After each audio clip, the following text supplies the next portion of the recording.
Nana's Nana Nani Coimbatore, a paradise for senior citizens. இன்னைக்கும் ஆபீஸ்க்கு போய் தான் ஆகணுமா? நிவேதாக்கு வேற உடம்பு சரியில்லை. வீட்ல நீங்க இருந்தீங்கன்னா கொஞ்சம் ஆறுதலா இருக்குமே. நான் பக்கத்துல இருந்து கவனிக்கிற அளவுக்கு அவளுக்கு எதுவும் இல்ல. ரெஸ்ட் எடுத்தா சரியாயிடும். சரி அவகிட்ட சொன்னீங்கல்ல? இல்ல, நல்லா தூங்கிட்டு இருக்கா. எழுந்தது நீயே சொல்லிடு. இங்க பாரு, எழுந்ததும் ஸ்ரீநிதி வீட்டுக்கு போறேன்னு கிளம்பிட போறா. எங்கேயும் போகாம ரெஸ்ட் எடுக்க சொல்லு.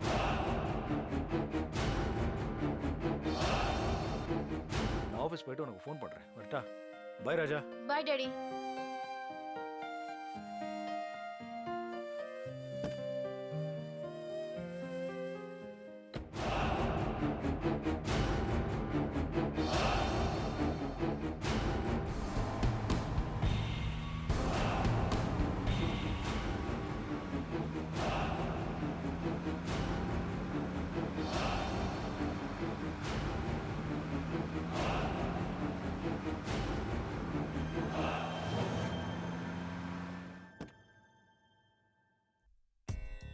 Hi Anu. Pallavi, what a surprise. வாங்க. எப்படி இருக்கீங்க அனு? நான் நல்லா இருக்கேன். ஆனா உங்களுக்கு தான் அதிர்ஷ்டமே இல்ல. போங்க. சுத்தம். நான் அதிர்ஷ்டம் இல்லாதவன் உங்களுக்கும் தெரிஞ்சு போச்சா? என்னாச்சு? எதை மிஸ் பண்ண? இப்பதாங்க ஜஸ்ட் ஒரு நிமிஷம் முன்னாடி என் ஹஸ்பண்ட் இப்படி கிளம்பி போனாரு. நீங்க கரெக்டா என்ட்ரி ஆறீங்க. ஒரே நிமிஷம் முன்னாடி சீக்கிரம் வந்திருந்தீங்கன்னா நீங்க அவரை பாத்துருக்கலாம். ச்சே, என்ன பண்றது? உங்க ஹஸ்பண்ட மீட் பண்ற சந்தர்ப்பம் எனக்கு கிடைக்கல. என் ஹஸ்பண்ட மீட் பண்ற சூழ்நிலை உங்களுக்கும் அமையல. ஆமா அதுதான் நானும் யோசிச்சுட்டு இருந்தேன். அநேகமா அவங்க ரெண்டு பேரும் மீட் பண்ணிக்கும் போதுதான் நம்மளால அவங்கள பார்க்க முடியும்னு நினைக்கிறேன். அந்த நாளுக்காக தான் நானும் வெயிட் பண்ணிட்டு இருக்கேன். ஐயோ என்னால நம்பவே முடியலங்க. இப்பதாங்க ஒரு நிமிஷம் முன்னாடி அவர் கார் அப்படி போச்சு. உங்க கார் கரெக்டா என்ட்ரி ஆச்சு. நீங்க அவரை கவனிக்கலையா? இல்ல, நான் போன் பேசிட்டே வந்தேன். அதான். சரியா போச்சு. உள்ள வாங்க. ம். வாங்க உட்காருங்க. வாங்க ஆண்டி. என்ன மஞ்சு, எப்படி நல்லா இருக்க? இருக்கேன். எக்ஸாம்ஸ் எல்லாம் கிட்ட வந்துச்சு. ரிவிஷன்லாம் பண்ணிட்டு இருக்கியா? ஏதோ ப்ரிப்பேர் பண்ணிட்டு இருக்கேன். பிரியாவும் அப்படிதான் விழுந்து விழுந்து படிச்சிட்டு இருக்கா. அவளுக்கு என்ன ஆண்டி, அவ படிக்கலனா கூட எக்ஸாம்ல நல்ல மார்க் எடுத்துடுவா. இதேதான் உன்னை பத்தி அவளும் சொல்லிட்டு இருக்கா. அப்படிலாம் இல்ல ஆண்டி, ரிசல்ட் வந்தா தெரிஞ்சிர போகுது. ஐயோ. சரி. சரி நீங்க பேசிட்டு இருங்க, நான் உள்ள போய் படிக்கிறேன். எங்க நிவேதாவை காணோம்? ஆ நிவேதாவா? தூங்கிட்டு இருக்கா. தூங்குறாளா இந்த நேரத்துலயா? ஆ ஆமா, அவளுக்கு ஒரு சின்ன ஆக்சிடென்ட். ஆக்சிடென்ட்டா? என்னாச்சு? ஒண்ணும் இல்லைங்க. இவ டூ வீலர்ல போயிட்டு இருக்கும்போது எதிரில வந்த காரு இடிச்சிட்டான். நல்ல வேளை தலையில ஒரு சின்ன காயத்தோட தப்பிச்சிட்டா. நேத்து இவ ஃப்ரெண்டு ஸ்ரீநிதிய பொண்ணு பார்க்க மாப்பிள்ளை வீட்டுக்காரங்க எல்லாம் வந்திருந்தாங்களாம். அந்த ஃபங்க்ஷனுக்கு தான் இவளும் புறப்பட்டு போயிட்டு இருந்தா. ஒரு வழியில தான் இந்த ஆக்சிடென்ட்.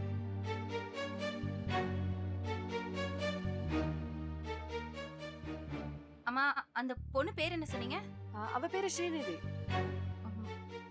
காயத்ரிங்கிறவங்களோட பொண்ணு தானே அவ? ஐயோ ஆமாங்க. உங்களுக்கு எப்படி அவங்களுக்கு தெரியும்? நீங்களும் அந்த ஃபங்க்ஷனுக்கு போயிருந்தீங்களா? நான் போகாம எப்படி? என் பையனுக்கு பொண்ணு பாக்குறதுக்கு தானே போனோம்.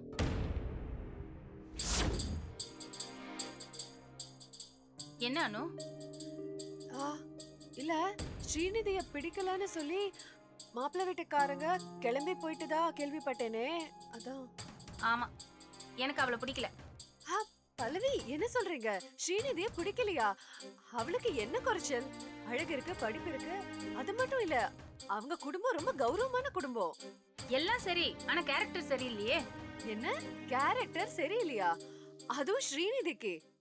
சாரி பல்லவி, நீங்க காயத்ரியோட பொண்ணு ஸ்ரீநிதியை பத்தி தானே பேசுறீங்க? ஆமா, அவளதான் சொல்றேன்.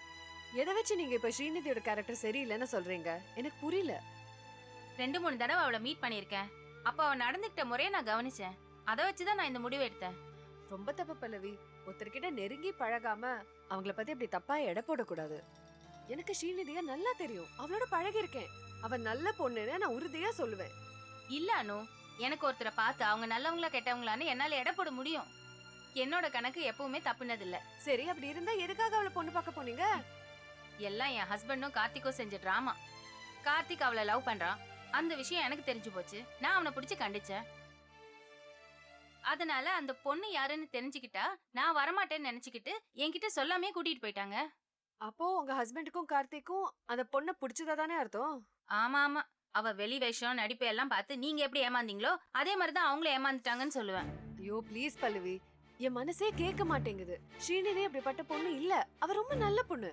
ஸ்ரீநிதி மாதிரி ஒரு பொண்ணு கிடைக்கிறது நிஜமாவே அபூர்வம் தான். இது பாருங்க, பணம், அழகு, படிப்பு இது எதுவுமே இல்லைனாலும் நான் ஸ்ரீநிதிய மருமகளா ஏத்துட்டு இருப்பேன். ஆனா அவ கேரக்டரே சரியில்லையே. அவளை போய் எப்படி? என்னால முடியாது. ஐயோ பல்லவி ப்ளீஸ். வெறும் யூகத்துக்காக ஒரு பொண்ணோட கேரக்டர் மோசம்னு சொல்றது, அப்படிலாம் சொல்றது எந்த விதத்துல நியாயம்? உங்களுக்கு வேணா அது யூகமா தெரியலாம், ஆனா என்ன பொறுத்த வரைக்கும் அது சத்தியம். கேரக்டர் சரியில்லாதவங்கள அது என் புருஷனா இருந்தா கூட என்னால மன்னிக்க முடியாது. என்ன பல்லவி இமோஷனல் ஆயிட்டேங்க. நான் சொல்ல வந்தது சாரி அனு. நான் வந்து எவ்வளவு நேரம் ஆகுது? ஒரு கப் காஃபி கொடுத்தீங்களா? உங்க வீட்டு காஃபிக்கே ஒரு தனி டேஸ்ட் அனு, ப்ளீஸ். புரியுது பல்லவி. இந்த டாபிக்க இதோட நிறுத்திக்கோன்னு சொல்லாம சொல்றீங்க. ஓகே, ஒரு நிமிஷம். பாவம் அனு, வெளுத்ததெல்லாம் பாலுன்னு நினைச்சிட்டு இருக்கா. சரியான வெகுளி. ஸ்ரீநிதியோட நடிப்பை பார்த்து அவ நல்லவன் நினைச்சிட்டு இருக்கா. இருக்கட்டும் இருக்கட்டும், ஒரு நாள் இந்த பல்லவி சொன்னதெல்லாம் உண்மைன்னு புரிஞ்சுக்குவா.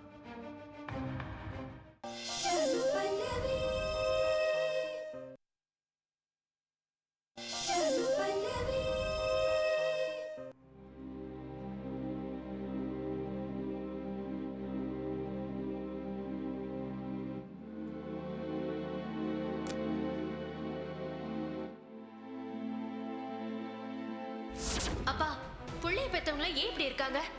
அடுத்தவங்களோட உணர்ச்சியை எப்பவுமே புரிஞ்சுக்க மாட்டாங்களா? பாதிக்கப்பட்ட பெண் இதனால எவ்வளவு வேதனைப்படுவா, அவமானப்படுவாங்கறத ஏன் அவங்க புரிஞ்சுக்கவே மாட்டேங்கிறாங்க? யாரு கண்டா புள்ளைக்கு கல்யாணம் பண்ற டைம்ல நீங்களும் அப்படி பண்ணாலும் ஆச்சரியப்படுறதுக்கு ஒண்ணும் இல்ல.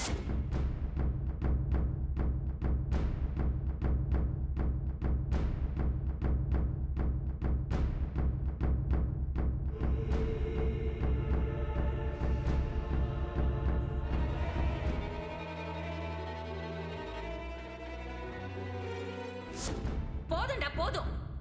அப்பாவும் புள்ளையுமா சேர்ந்து பிளான் பண்ணி என்னை ஏமாத்தி இங்க கூட்டிட்டு வந்திருக்கீங்களா? அப்படிலாம் எதுவும் இல்ல பல்லவி.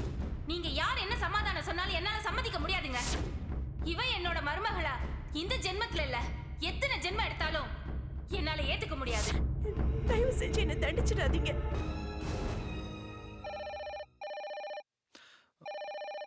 ஏய் வாடா உட்காரு. ஹலோ சார், உங்களை பார்க்க மிஸ்டர் முருகானந்தம் வந்திருக்காரு. அவரை ஃபேக்டரி மேனேஜரை மீட் பண்ண சொல்லுங்க. நான் அப்புறம் தேவையான அவரை பார்க்குறேன். சரியா? Okay sir. என்னடா சுந்தரம், எப்போ வந்த? இப்போதான் வந்தேன்டா. சித்தப்பாக்கு இப்போ முன்னோட பெட்ரு. ஹாஸ்பிட்டல்லையும் டிஸ்சார்ஜ் பண்ணி வீட்டுக்கு கூப்பிட்டு வந்தாச்சு. ஐ எம் சாரிடா ராஜாராமா. இல்லைடா, பொண்ணை பார்க்க போன அன்றைக்கே அந்த ஃபங்க்ஷனில் நானும் அவன் கூட இருந்திருக்கணும். ஆக்சுவலாக நான் அவனுக்கு ஃபோன் பண்ணிவிட்டு ஸ்ரீனிவாசன் வீட்டுக்கு போகும்போது தான் சித்தப்பாவுக்கு உடம்பு சரியில்லைன்ற நியூஸ் வந்தது. உங்ககிட்ட சொல்லிட்டு போகலான்னு தான் நினச்சேன். ஆனால் ஒரு நல்ல விஷயம் நடக்கும்போது இது எதுக்கு சொல்லுவானேன்னு மனசுக்கு தோணுச்சு. அதனால தான் உங்ககிட்ட கூட சொல்லாமல் உடனே கிளம்பி போயிட்டேன். என்னடா, அன்னைக்கு நைட் தான் ஃபோன் பண்ணி எல்லாத்தையும் சொல்லிட்டியே, அப்புறம் எதுக்கு மறுபடியும் சாரி சொல்லிக்கிட்டு? சரிடா, சாரி சொன்னதுக்கு ஒரு சாரி போதுமா? பல்லவி ஸ்ரீநிதிக்கு சம்மதம் சொல்லியாச்சா? ஊர்லேருந்து ஃபோன் பண்ணும்போது நேராக வா பேசிக்கலான்னு சொன்னியே, என்னாச்சு? பெரிய பூகம்பமே வெடிச்சிருச்சுடா. ஓ, அதான் மூட் அவுட் ஆகி உட்காந்துருக்கியா? என்னடா ஆச்சு? பல்லவி ஸ்ரீநிதியை பார்த்தது ரொம்ப டென்ஷன் ஆயிட்டா, கோவமா பேசிட்டா. பாவண்டா அந்த பொண்ணு ஸ்ரீநிதி அவமானத்துல அழுதுட்டா. கார்த்திக் ரொம்ப மனசுடைஞ்சு போயிட்டான்டா. யாரை எப்படி சமாதானப்படுத்துறதுன்னே தெரியல. பல்லவியை எப்படி சம்மதிக்க வைக்கிறதுன்னு புரியல. ஏண்டா, பல்லவியோட டெம்பரமெண்ட்டை பற்றி நமக்கு தெரியாதா? அதுக்காகவா எப்படி மூட் அவுட் ஆவ? எப்படியாவது பேசி பல்லவியை சம்மதிக்க வச்சிடலாம். நீ ஒன்றும் அதுக்காகலாம் மூட் அவுட் ஆகாத. ஒரு பக்கம் கார்த்திக் தான் ஆசைப்பட்ட பொண்ணை கல்யாணம் பண்ணிக்க முடியாம வேதனைப்பட்டுட்டு இருக்கா. இன்னொரு பக்கம் நிவேதா. நிவேதாவா? நிவேதாக்கு என்ன பிரச்சனை? இல்லடா, நிவேதாவும் ஸ்ரீநிதியும் காலேஜ் மேட்ஸ் ஆச்சு. ஸ்ரீநிதியை பொண்ணு பார்க்க போறத கேள்விப்பட்டு நிவேதாவும் கிளம்பி வந்திருக்கா. ஐயோ, நிவேதா அங்கே வந்து உன்னை பார்த்து ஏதாவது பெரிய பிரச்சனை ஆயிடுச்சாடா? இல்லடா, நிவேதா அங்க வரவே இல்லை. வர வழியில ஏதோ சின்னதா ஆக்சிடென்ட் ஆகி யாரோ ஹெல்ப் பண்ணி அவளை கொண்டு போய் வீட்டில் விட்டுருக்காங்க. நல்ல வேலைடா டேய். பொண்ணு அடிபட்டு வந்திருக்கா. அதை கேட்டு வருத்தப்பட வேண்டிய நானே நல்ல வேலைன்னு நினைக்க வேண்டியதா போச்சுடா. இது எவ்வளவு பெரிய அயோக்கியத்தனம். ரொம்ப குற்ற உணர்ச்சியா இருக்குடா சுந்தர். தம் ஃப்ரெண்டு ஸ்ரீநிதியை வேண்டான்னு சொன்னதை கேள்விப்பட்டதும் நிவேதா ரொம்ப அப்செட் ஆயிருக்கா. இந்த மாப்பிள்ளை வீட்டுக்காரங்க எல்லாரும் ஏன்பா இப்படி நடந்துக்கிறாங்கன்னு நிவேதா என்கிட்ட கேட்டப்போ என்னால எந்த பதிலும் சொல்ல முடியலடா. தப்பு பண்ணவன்னா ஆனா தண்டனை என் குழந்தைங்களுக்கு. இதெல்லாம் இன்னும் எத்தனை நாளைக்குடா சுந்தர்? எப்பவும் சொல்கிற வார்த்தை தான். எல்லா பிரச்சனைக்கும் நிச்சயமாக ஒரு முடிவு இருக்கு. நீ ஒன்றும் கவலைப்படாதடா, இதுவும் கடந்து போகும். அந்த நம்பிக்கை எனக்கு இல்லடா சுந்தர். என்னால அவங்க கிட்ட அந்த உண்மையை சொல்ல முடியுங்கிற நம்பிக்கை எனக்கு இல்லை. அவங்க 2 பேரும் இப்பவே நல்ல ஃப்ரெண்ட்ஸா இருக்காங்க. அதனால தான்டா சொல்கிறேன், அணுவையும் பல்லவியும் பற்றி நீ ஊருக்கே சொல்ல போகிற நாள் நிச்சயமாக வரதான் போகுது. அவங்க 2 பேரும் ஒருத்தர் நல்லா புரிஞ்சிட்டு இருக்காங்க. இந்த விஷயம் தெரிய வரும்போது உன்னையும் நிச்சயமாக புரிஞ்சுப்பாங்கன்ற நம்பிக்கை எனக்கு இருக்கு. என்னடா பாப்போம். சரி ஸ்ரீநிதி, அந்த லெட்டர்ஸ்லாம் இன்னைக்கே மெயில் பண்ணிடுங்க. Okay sir. ஸ்ரீநிதி ஒரு நிமிஷம். சார். நீ டைம் ஆயிடுச்சு, இன்னைக்கு வேண்டாம், நாளைக்கு வெயிட் பண்ணிக்கலாம். Okay sir, thank you.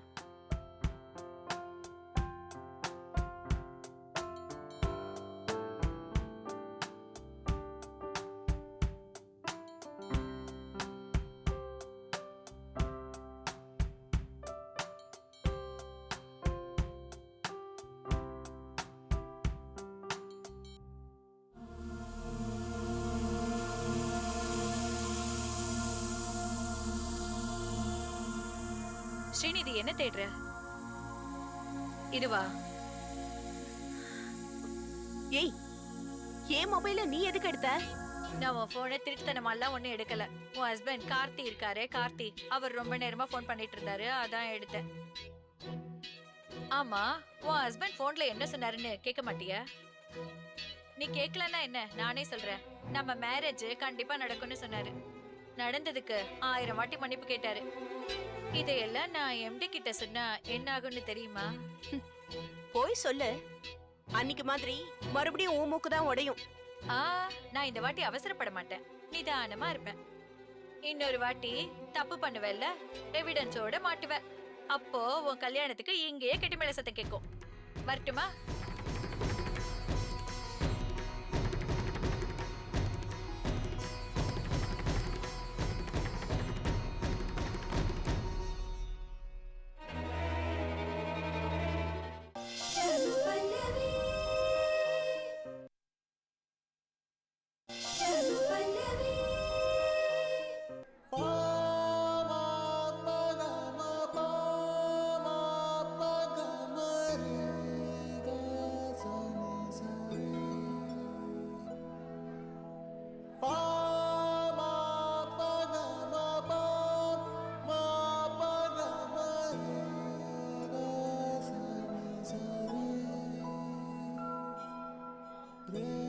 ஸ்ரீ, உன் வேதனை எனக்கு புரியுது ஸ்ரீ. இந்த நிமிஷம் நீ எவ்வளவு மனசு உடைஞ்சு போயிருப்பன்னு எனக்கு தெரியும் ஸ்ரீ. ஆனா நடந்ததையும் நினைச்சு கவலைப்படுறது எந்த பிரயோஜனம் இல்லை ஸ்ரீ. இனிமேல் நடக்க போறதை பத்தி யோசிப்போம்.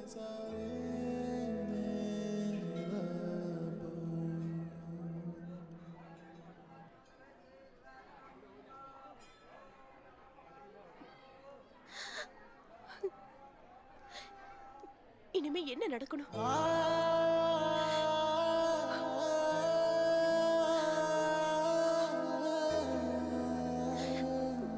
இனிமே என் வாழ்க்கையில நடக்க வேண்டியது ஒன்னே ஒண்ணுதான்.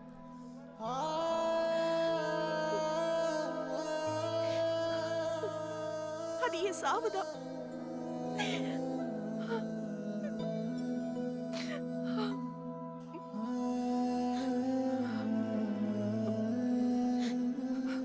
ஏன் சார் இப்படி எல்லாம் பேசுற? நாம் சந்தோஷமா வாழ்வோம், நம்பு. எல்லாரும் முன்னாடியும் நான் ரொம்ப அசிங்கப்பட்டுட்டேன் கார்த்தி. இதுக்கு மேலே எனக்கு நம்பிக்கை வராது. நான் இவ்வளவு அசிங்கப்பட்டதுக்கு அப்புறமும் நான் எதுக்காக உயிரோட இருக்கேன்னு எனக்கே புரியல. என்ன சார் இப்படி எல்லாம் பேசுற? நம்ம வாழ்வோம் ஸ்ரீ. கல்யாணம் பண்ணிட்டு சந்தோஷமா வாழ்வோம். குழந்தை குட்டிங்களை பெத்துக்கிட்டு அவங்க நல்லபடியா வளர்த்து ஆளாக்கி அவங்க இந்த சொசைட்டில நல்லவங்களா வல்லவங்களா வாழ்றத பார்த்து நம்ம பெரும் போடும் ஸ்ரீ. இப்படி எத்தனையோ இருக்கு ஸ்ரீ. நீ என்னடானா இதுக்காக வாழ்றதுன்னு புரியலன்னு சொல்ற? எல்லாம் வெறும் கனவுதான் கார்த்தி. இந்த கனவெல்லாம் எனக்கும் இருந்துச்சு கார்த்தி. ஆனா எப்போ உங்க அம்மா எங்க வீட்டுக்கு வந்து இவ என் மருமகளா வரவே முடியாதுன்னு சொன்னாங்களோ, என்ன கண்டபடி திட்டினாங்களோ, அப்பவே இந்த கனவெல்லாம் கலைஞ்சு போயிடுச்சு.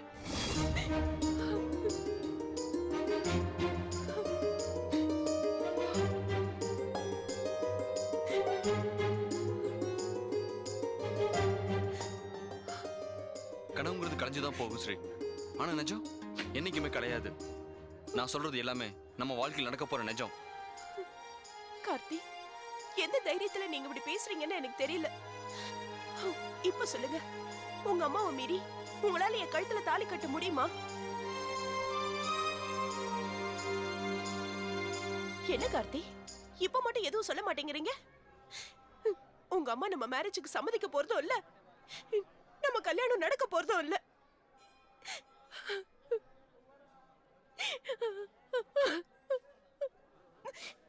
எங்க கார்த்தி?